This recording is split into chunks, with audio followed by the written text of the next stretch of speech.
Retention is key to unlocking growth. That applies if you're a software, e-commerce, or community company. If you can't keep customers long term, you'll struggle to build a sustainable business. It's why Becky Pierson Davidson has focused on helping community-driven products keep customers happy and sticking around longer. At Bossbabe, she reduced the refund request for their course products by up to 6% by improving the community onboarding experience. In this Marketing Pops episode, you learn first how to avoid overwhelming new community members with too much information. Second, how to craft a welcoming and inspiring community onboarding experience. Third, how to identify and fix retention issues in your customer journey. And number 4, how she was able to level up her career by joining a community. Before we get started, I created a free Powerups cheat sheet that you can download for free to apply Becky's community onboarding blueprint. You can find that at marketingpops.com right now or in the show notes and description below. You ready? Let's go. Marketing Power-Ups. Ready? Go! Here's your host, Rambly John. Thank you for jumping on. I know we're going to be talking about community and how to drive a community that leads to retention. One of the things that I want to start off with is with a story. Now, in your newsletter, which I'm going to plug into the description and show notes, make sure that people subscribe because I'm a subscriber. Great newsletter. One of the things that you talked about is around this experiment with Bossbabe, where it seemed like at first it was a success, but like looking longer term, it actually increased churn overall. Can you first of all share Bossbabe for people who are not familiar with their community for empowering women? What was that story and like how did that happen? Yeah. So Bossbabe has a membership product where they support thousands of female founders and entrepreneurs in building their businesses from ground zero. Like, I don't even have an idea, all the way through beta launch. We have people that come to our sitting calls and that are having like 10, 20, 30K months doing really one business. So this is like an established community. And I came in as head of product year previous to this time. And when in Q1 this year, I was focused on how do we increase our growth on the product side. So how can we get our community members to help us grow the community by word of mouth, like sharing the product, inviting their friends to come in and join the membership. And so I came with the idea with my team. It was definitely a team effort, but it worked and didn't work. So what we did was we had a monthly workshop that we were going to host. And we thought, okay, let's allow our members to invite their friends to come to this workshop. And this is like one of the main benefits of membership is you either get a masterclass or a workshop every month. And so this is a big deal to open it up to people to come for free because it's like the main benefit of being a member. And so we're like, hey, you can invite friends because we were going to do a vision boarding workshop, which is a little bit more accessible to people that aren't necessarily like deep in their business journey yet or even ready to start a business. But for the wider Bossbabe audience, which for context, they have like 3.5 million followers on Instagram, like more people are going to resonate, with this product. And so so anyway, we allowed our members to invite their friends, but that didn't really work. Like we got maybe 50 signups that way and people showed up, but it didn't really convert into sale in the back end. So they came, they had a great time, got really awesome feedback from that session, which I know from surveying the people that were in attendance. And then just general attendance numbers were crazy high and lots of good like commentary and feedback in the community forum afterwards. But what did work really well is that we promoted this event publicly too for sale. So we were like, hey, if you join our membership this month, you get to attend this workshop. But it's a recurring membership. So they're coming back every month. But the problem is that, and that worked really well. We had over 200 new members that month, which was a really high new member month for us. And it was all based on Evergreen, really, because we put out a lead magnet and then sold that through, some sales sequence in their inbox. And so they came for that event. They joined, but then most of them churned the next month or the month after. And the problem is that we promoted this like tangent event, right? Like it was about manifestation, vision boarding, setting your intention for the year. It wasn't about building a business, even though those things can help you with building your business. And that's why we were doing it. But it wasn't like core and foundational to what the membership offered. So when the next months came and we didn't have manifestation content, it was actually more like, okay, let's put that vision into practice and create a roadmap plan. And that just didn't set well, right? People were interested in the events in the same way they were with the previous one. So, and the reason I think that the referral strategy didn't work, which was my initial intention, was because our members knew that a membership wasn't for their friends. They're like, oh, that's not something like, yeah, they might like that. Or you should come to this, don't join, right? I guess going back to what you mentioned, it's all about like deeply understanding your core concept. I know before we were recording, you're talking about like like you delighted the members, but like they realized like that was like a one time like that manifestation workshop, and that kind of set the tone for like what the expectation is going forward. Is that a fair like read there, where like their expectation was not met because they expected that manifestation workshop to continue going forward? I think so. I think when you bring people into a membership, new customer acquisition based on an event that's happening or a certain piece of content, you have to keep presenting some kind of continuity there. So what is the next stage from doing vision boarding, but with manifestation baked in? And so I think we missed the mark in our following months, because we went from that to like a deep systems implementation. Like we did a Notion masterclass then after that, which was awesome. And our members loved it that were, long-time members. But the people that had joined in January, they were like, whoa, that's like intense for me.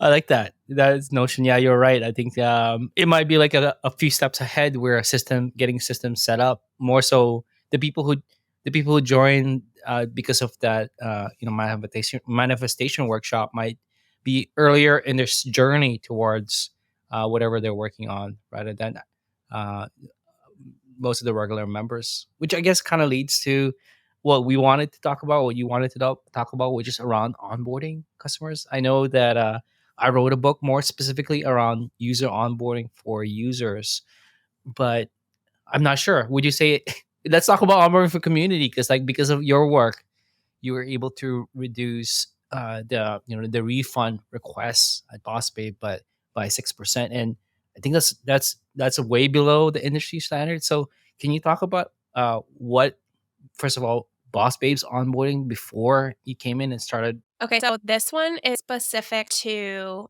a course. So we had a course product. Now it have a community. So it came with an online forum and community aspect and coaching, but the course itself is what they were purchasing. It was like the flagship offer, and it was super high ticket.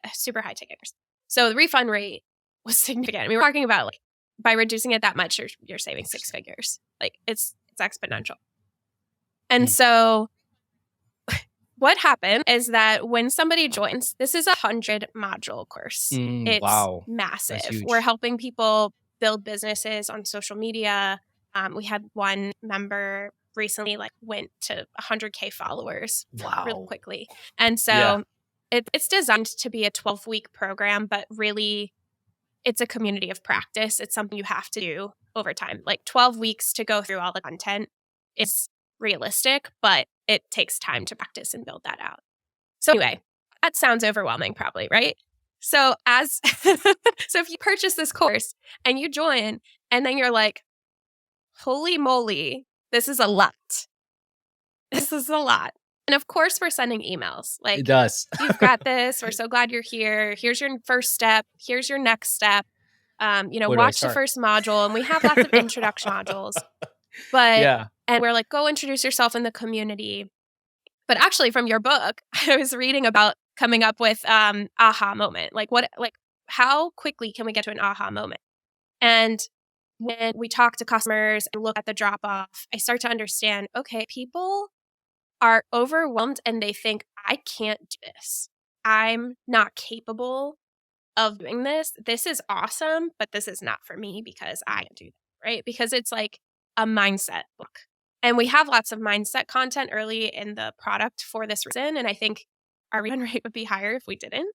But what was missing was the personal connection. And so what we did was, before you get the first email that's like, hey, come to your first coaching call, we sent an email before that that's like, hey, come to your orientation. And so we basically added a weekly orientation call that every new purchaser, this course ran evergreen. So every new purchaser that week would show up at the live orientation call, which wasn't even with any of the course professors. That's what we called them. It was with our community manager. And so all she did was walk them through, here's what this is, here's where that is, here's where this is. What questions do you have? Here's how you update your notifications. Here's what you should do first. Which all kind of seems self-explanatory, but just having her go through it and answer their questions, they feel heard. And the second half of the call is the valuable part where they all share why they joined and get to know each other. And so you're almost like making a mini cohort of people. And as soon as we started doing those calls, we saw a reduction in refunds by 6%. I will say that's the only factor. So let me add one more thing. We did that. And I removed the drip. And that might have had a huge impact too. I don't know how to attribute which had more impact, but I really lean into the orientation calls because that's my hypothesis. But we also removed the drip. So we had basically the way that course was set up was it was broken up into years, like freshman year, sophomore year, and junior year. So we would drop all the freshman year content, but we gated the sophomore year content until after a month. And I just removed that. So that also probably had a huge impact, and I don't know how to see what difference was. But Before I continue, I want to thank the sponsor for this episode, 42 Agency. Now, when you're in scale-up growth mode and you have to hit your KPIs, the pressure is on to deliver demos and signups, and it's a lot to handle. There's demand gen, email sequences, RevOps, and more. And that's where 42 Agency, founded by my good friend Camille Rexton, can help you. They're a strategic partner that's helped B2B SaaS companies like Profit to Wall, Teamwork, Sprout Social, and HubDoc to build a predictable revenue engine. If you're looking for performance experts and creatives to solve your marketing growth problems today and help you build the foundations for the future, look no further. Visit 42agency.com to talk to a strategist right now to learn how you can build a high-efficiency revenue engine. Thank you also to the sponsor for this episode, Riverside.fm. Riverside.fm is my go-to video podcast recording tool. This whole show is recorded on it. What I love about it is that it's almost like being in a virtual studio, which makes it possible to record and edit at the highest quality possible. Riverside.fm also records locally for myself and my guests, so if anyone has unstable internet connection, I can still get studio quality audio and video recording. And now with their AI engine, I can accurately transcribe my recordings as well as get vertical videos for Instagram Reels, TikTok, and YouTube Shorts automatically using the new feature called Magic Clips. Don't take my word for it. You can go to riverside.fm right now to try it out for free or find the link in the show note and description. Anyway, let's get back to our episode. I think there's a few things that like are really found impactful. That I think you mentioned the word like they feel heard. I think just being heard is far enough like to them to build that emotional connection rather than like often the purchase experience is very impersonal a little bit. I'm sure there's video content, but like to be in a call with even the community manager could be very impactful. And I think being heard is often, especially early on, where they're like, where do I start? And answering a bunch of questions is very, would you say that was like very, very impactful that they were heard? If they have any questions, they got answered right away. yeah, I think they felt heard in like they could ask questions, but most importantly, they felt heard by their fellow classmates and understood that they were not alone in this journey. And all of them, I mean, I went to plenty of these calls or listened back to the recordings, and all of them expressed being like nervous, excited, but also like really scared that this was a big investment and a big decision. And they're not only investing their money, they're investing their time. And this specific course content is like, we make you put your face on Instagram every day. That is hard. Like I am currently trying to do that, and that is hard.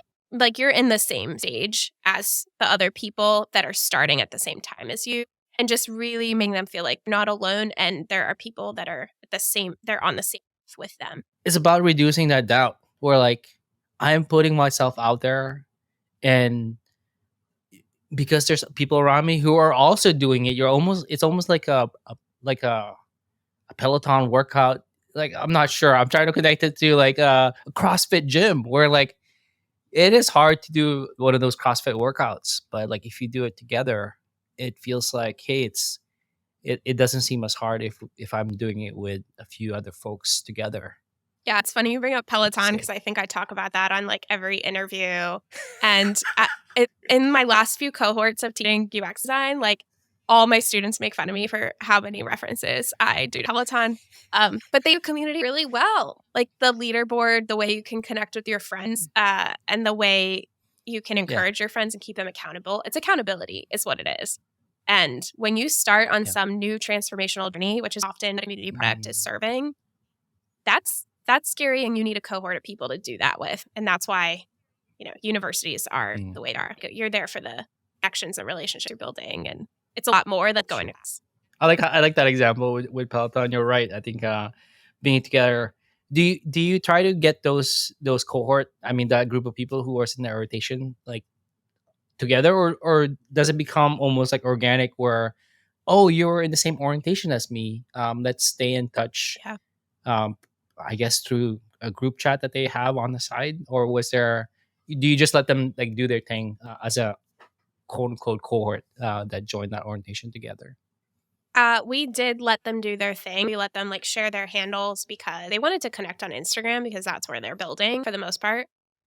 But I do think we missed an opportunity there because we were using Circle for the community portion, and at the time they had group. They had the group DM feature, and I think if they had joined that orientation call, it would have been great to automate a group DM with that same group.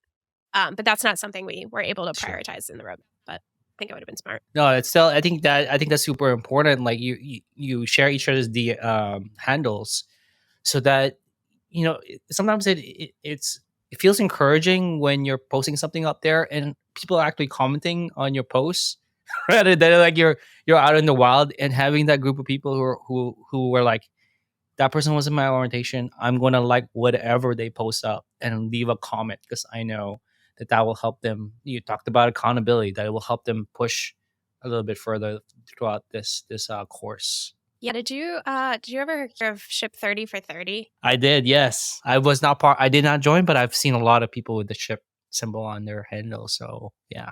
Yeah, the ship handle.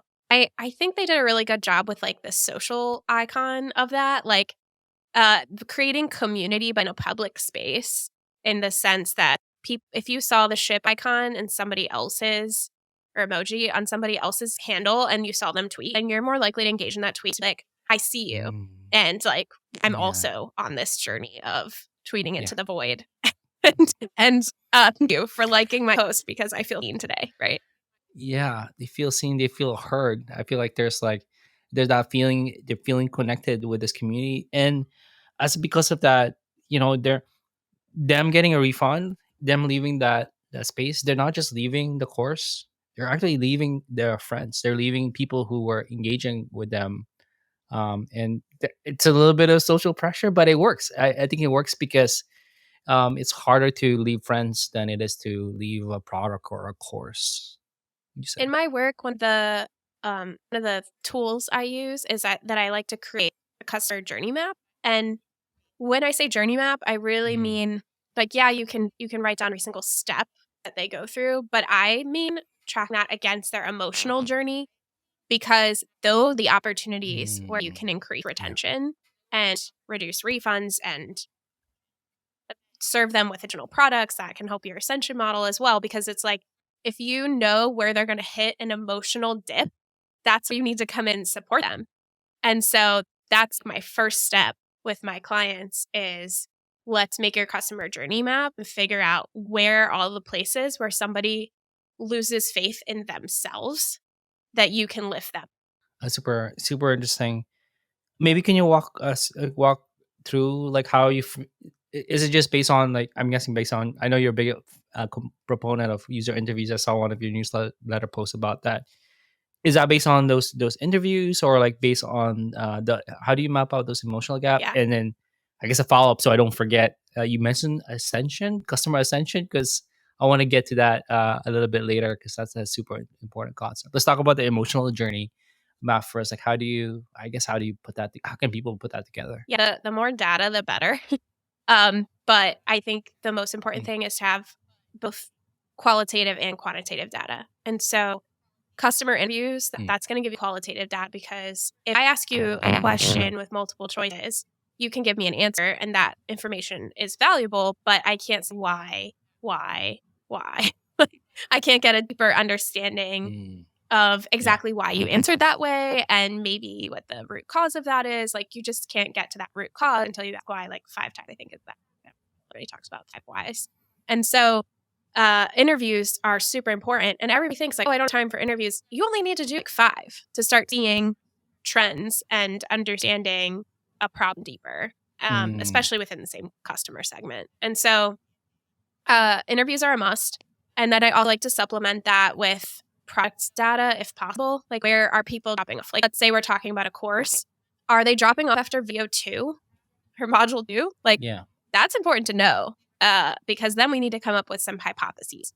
And so by looking at that data first, actually, that's great to do, because then you're coming up with hypotheses. It helps you form some of the questions you want to ask, that you can maybe run a survey for some of the more like numbers-based questions. That gives you quantitative data, or you can run your customer interviews and start to understand maybe what there is drop off or what's blocking people, what might they understand. That all that information is really like data collection. And then after that, you're taking a look at all the results, and the customer journey map is actually an artifact of all the research that you've done. That makes sense. You're really trying to figure out like where the drop offs are, and based on that, trying to understand like the hypothesis of why that's happening, the emotional component to that. Maybe it could be like a self doubt. It could be more of a struggle with the content itself. So like really try to figure out where the dips are at, as well as the highs. I guess moments of celebration could be part of that emotional journey map. Yeah, you say. One of the things I did that same course at Bossbabe was my team. We pulled a report of every single video over the past couple of. We had like thousands of responses, like how people go through the course, and we looked at a number of things, like what were the most popular videos in the sense that they were completed, like they watched the whole thing through. Where like which videos are people dropping off of, and then we looked at the trends, like we had 4 professors in this course. So who was we called them professors. Who was the professor? Like, was there a most popular professor? Was there something about the titles? And so like there was specific theme that had a lot of the videos that had high watches, and that showed us like, oh, maybe we have an opportunity to make a micro product here. And if you want to talk about Ascension, like let's say like that in that course, there's 100 modules. It's like the most robust high ticket thing. But some people might not be ready for all of that. And the people, that complete every single module and get to the level of actually business building that's in that course is fewer than the people that get through this, like some of this core content in the first couple of years. And so there was a specific topic that really showed as an opportunity to maybe highlight more with another product earlier in the journey.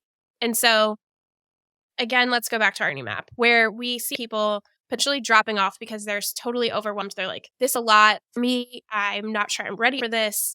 Well, how do we maybe serve some of those people that really, really that's true? And we pull it back and we're like, hey, earlier in the journey, maybe there's actually a lower ticket product that would support them and help them get the next stage so that they're eventually ready to buy this.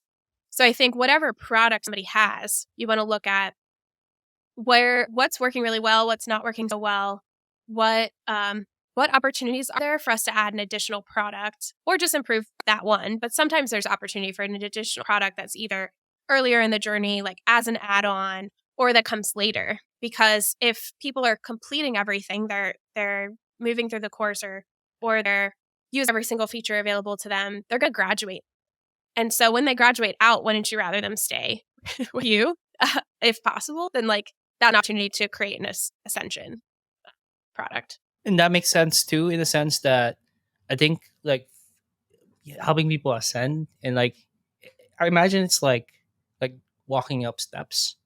If the steps are too big, they look at that, and I would be like, I'm done, I'm out. Where like if the steps are like manageable all the way to the top, like it would be easier for a person to start off with the smaller step first and at a lower price point, rather than committing at the very top right away. Is that what would you say that? Would you agree to that? Like, is that something that that could work align with this? Yeah, I agree with that. Uh, I think that it's important that whatever product, even if it's lower or sooner in the customer journey, it still has to be like wow transformation, even if it's a smaller concept, because that's what drives that word of mouth growth and get them the extreme Yeah. trust to buy from you again. That makes sense. I think that's really is about, you mentioned that, yeah, you gets to get them to buy from you again is super important. I forgot who said it. Like a buyer is a buyer, or like, if somebody buys from you once, they're more likely to buy from you again, just because like they've Yeah. already given you their credit card information, than somebody who has to still build up that trust along the way, essentially. Yeah, and if they're not, then it's time to like look at your product and is there something you could improve about it? Are refund requests high? Is there a bad drop off? Like, do they unsubscribe from your list after they bought something? Like, that's the stuff that you're like, oh, I'm getting sales. It's cool. Like, well, it's important to dig into like, is this product performing really well? Because you want it to Right. lead to an increased lifetime customer journey. Like, that's the thing that is more important. And so improving that product, there's always room for improvement. And so I think that's really what I'm trying to get. It's, I guess, like playing on marketing Powerups video game analogy is like helping people level up different stages. The first product is like level 1. Okay, this is really your problem. Then the next product is level 2, and then level 3, and you're like kind of staging it out so that people don't start off at hard mode right away and give up, rather than like starting off with something that is more manageable maybe at the beginning, rather than like something harder at the end. Yeah. It's like Peloton. You can't jump into the advanced class. You got to start in the beginner class. That is so good. I mean, Peloton does a good job of like gamifying that. And I guess talking about Ascension, we've talked about business side of Ascension, but there's also a user side Ascension where you're talking about it. Peloton, they're not gonna give you the hard mode, because like you'll wake up in the next morning and your whole body's sore. You're like, I never want to do that again. Rather than maybe like build them up to the hardest, I guess, classes. Yeah, exactly. You kind of choose your own adventure a little bit with them, which is interesting. Because I think somebody can also play it small too. And that's an interesting problem to solve. Like, how do you recognize when your customers, subscribers, community are playing it small and encourage them to take it to the next level? And finding that right way to promote that is like an interesting thing to think about. For example, with Bossbabe's community, they do a monthly setting call. While I was there, I was running that call, and people would write in the chat like what their goals were for the month and call people out. That's all. Like, you can step it up. Like, I saw that same goal. If you're setting the same goals every month for the 6 months, you're not going to be leveling up. And so, like, it's interesting to think about a product standpoint. That's cool. How do you encourage that level up when they at the right time they need it? I like that. I think it goes back to the whole accountability. Like, there's accountability with your cohort. There's also accountability from quote unquote coaches, people who are much more ahead, and I guess like figuring out when to push them is super important. I also want to talk a little bit about something you wrote in your newsletter around Creative Mornings. How, first of all, congrats, you've been there for 10 years, which is crazy, and you volunteered like I think only a few months ago as one of the volunteers. I feel like there's something there with brand experiences and like retention. Can you talk a little bit about that? Like, how can, I guess, like, first of all, let's talk about Creative Morning, like 10 years. Well, I saw the founder, Tina Roth-Eisberg. She came to speak at Pratt, which is where I went to college. And then I started being really into it, following it, going to their events. when I was in New York. And then it's kind of cool because so they have over 200 chapters worldwide now. But at the time, they were just getting started. And I remember going, like, whenever I'd move to a new city, because I moved around a lot when I first graduated college, I moved to San Francisco and then to Denver. And then now I'm back in Maryland. And every time I move, I would go to Creative Mornings events because it's the same everywhere. Like it is, they do a really good job of creating a local chapter of a very strong community. And there's a bunch of factors I can go over of why I think that's so consistent. But at the end of the day, like their core product, their core offer is consistent, and it's really simple. So basically every month on a Friday in any given chapter, they have a breakfast and a talk by somebody in the local creative community. And that's all it is. It's like breakfast, connection, and a talk. And it's 8:30 to 10 on a Friday, once a month, no matter where you're at in any other chapters of the week. But there's a global theme. So there's one little thread like connecting all of them. I think the theme for this upcoming month is pride. And so whatever the theme is, they find people to speak on that theme, but something having to do with their creative career or creative work. So it's just inspiring, right? Like you come together to meet other people that are into the same things that you're into. They have shared interests, which is the definition of a community. And then you are able to connect with people and leave inspired and with your cup full, right? Like your coffee cup.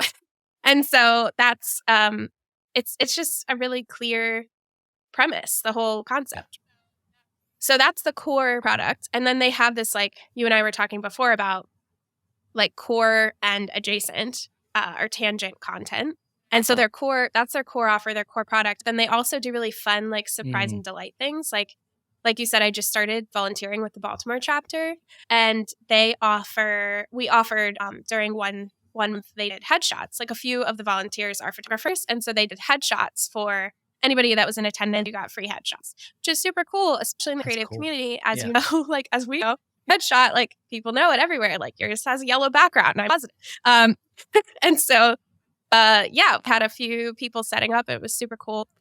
3 different photographers took photos for everybody. And so that really nice, like surprise and delight moment. And it's not something, if you're a member, you have to go every single month. Like, yeah, I've been going for 10 years, but like, a couple times a year, maybe. And some years I probably didn't go. But I think it just kind of is something you can always come back to, and it's always the same and consistent. Yeah, I mean, what I'm really hearing here is, you keep coming back because you know what to expect. I think, but there's also obviously like delightful surprises, so to speak, rather than like imagine like going into one of those creative mornings, those breakfasts one day, and it's totally different. Like it's now like full on networking, and then like like this different vibe. And then in that sense, I guess that's when you're like, is this like things have changed, expectations have changed. Rather they're like very consistent as to what they're offering, and that simplicity kind of keeps people coming back essentially. And I'm trying to somehow tie this back to retention. There is definitely something there where like consistency and delivering on expectation can keep people from coming back over and over again, would you say? Yeah, the other really important aspect is their values. So every single session, every location starts with them reading their manifesto, which is like, it starts with the sentence, everyone is creative. And like their values they share every single event kind of get like hammered into you, and you identify with it. You're like, I belong here. So I think there's like an identity piece that's really important. And that does lead to retention, because when you feel identity with a community or a product or whatever, it's really hard to leave. I mean, if we want to talk more about Peloton, like try and take my Peloton from me. All right. Like no way. I will fight you. My husband was so mad recently. It was like glitching badly. He's like, why do we even have this thing? Why do we pay for it? And I'm like, come at me. Like, So we're not getting rid of it.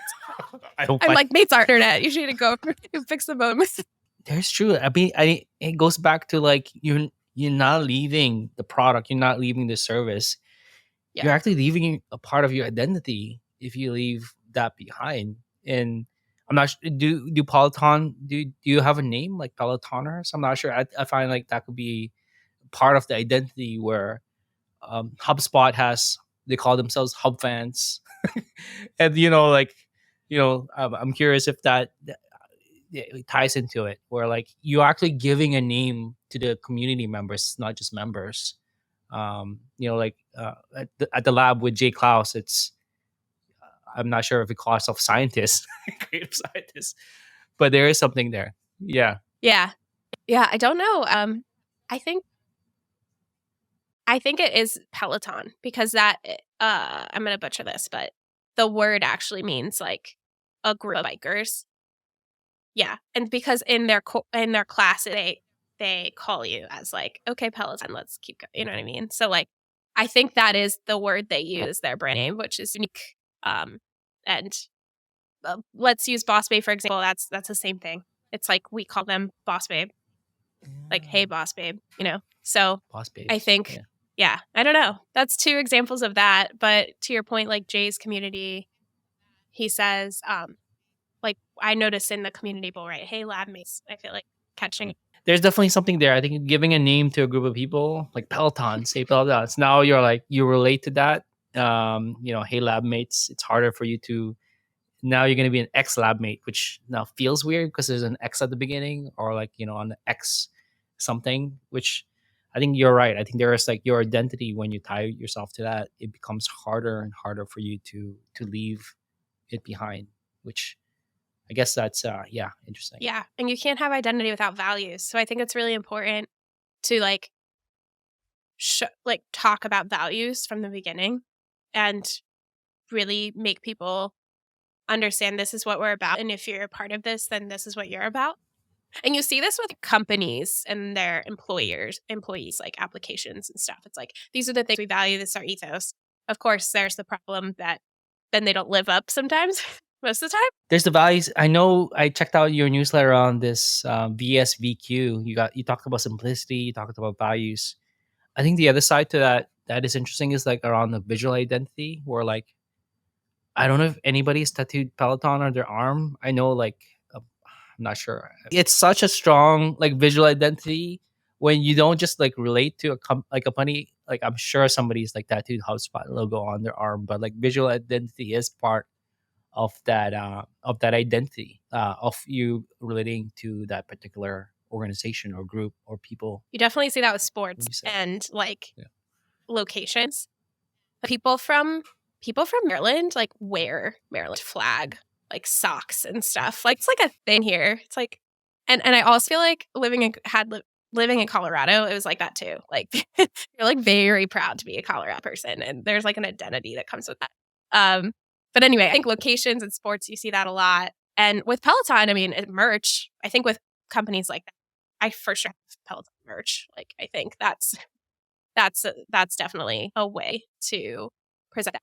With Creative Mornings, their visual identity, like they're in chapters all over the world. But when you see a Creative Mornings event, you know that it is Creative Mornings because of the colors, the typeface is really unique.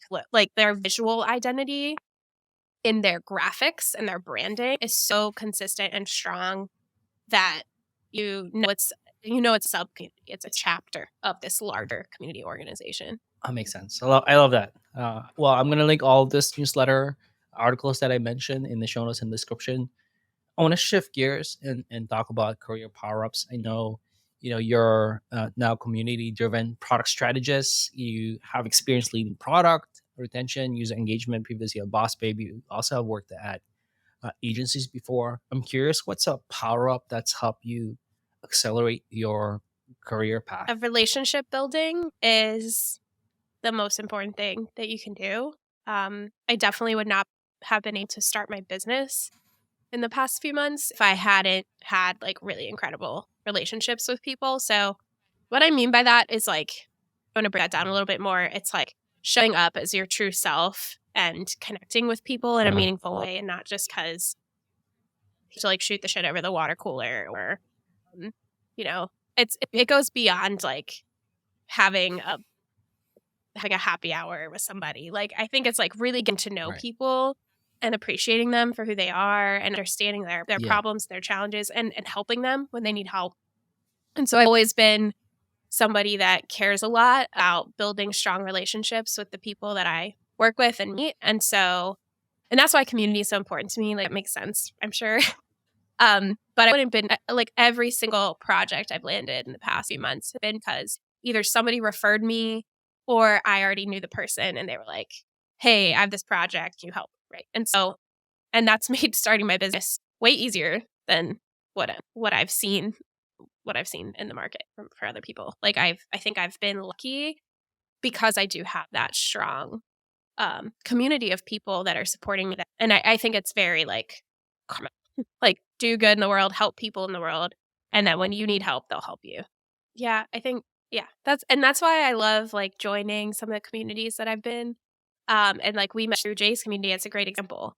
So I think if you're looking to level up your career, then spend time getting to know people one-on-one and stay connected with them. And it's not like, can I get out of this conversation? It's like, wow, I'm really excited to learn from this person and understand them because I'm going to learn stuff. And that's something I'm getting out of it, but maybe it'll help them too. And that makes me happy, right? To help other people. And so, I think just like, I don't understand when people are like, oh, I'm not a people person or I don't know new friends. And it's like, I mean, I definitely have plenty of people to be texting every single day, but there's always room. There's always room to add go, and you are who your circle is too. So if you want to level up, you better like add more people to your circle that are doing what you want to be doing. If you enjoyed this episode, you'd love the Marketing Powerups newsletter. I share the actionable takeaways and break down the frameworks of world-class marketers. Go to marketingpowerups.com to subscribe, and you'll instantly unlock the 3 best frameworks that top marketers use hit their KPIs consistently and wow their colleagues. I want to say thank you to you for listening, and please like and follow Marketing Powerups on YouTube, Apple Podcasts, and Spotify. If you're feeling extra generous, kindly leave a review on Apple Podcasts and Spotify, and leave a comment on YouTube. It goes a long way in others finding out about Marketing Powerups. Thanks to Mary Sullivan for creating the artwork and design, and thank you to Faisal Kaigo for editing the intro video. And of course, thank you for listening. That's all for now. Have a powered up day. Marketing Power-Ups. Until the next episode.